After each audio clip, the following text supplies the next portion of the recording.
Yeah, we've got to focus on starting better, starting fast, and being efficient when we hit the field. When you talk about execution, is it safe to say, or is it fair to say that winning some one-on-one battles will help to make that work, and maybe you guys aren't winning as many of those one-on-one battles as you need to in the execution scheme? Oh, absolutely. That's exactly what happens when you're 3 and out. We've got too many one-on-one battles that are being lost. And collectively, the sign is inefficiency.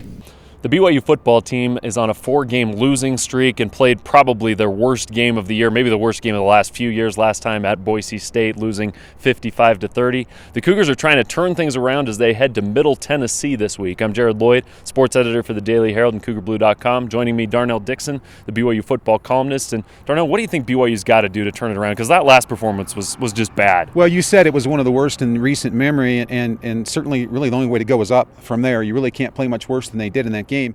Yeah, I think, first of all, it's our mindset. We have to come in knowing that on our first drive, we're going to drive down and score the ball.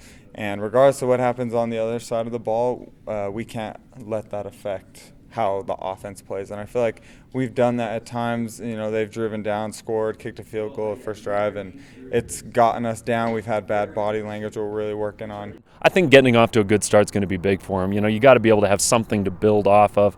And, this isn't a bad Middle Tennessee team they're playing. If they come out slow and put themselves down, they could really end up in big trouble again. Well, and this is a really big game for the program in Murfreesboro. They don't get a lot of big-name teams to come in there.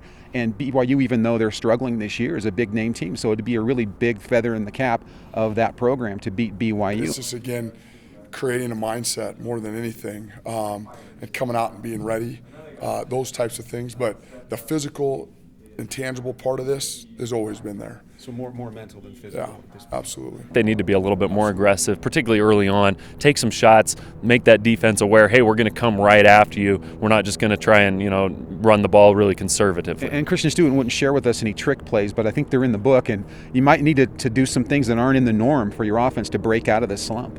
I mean, we have a few things that we do. I don't know if it's as extreme as Boise State. I mean, some of those were pretty far out there, but hey, they worked, and good for them.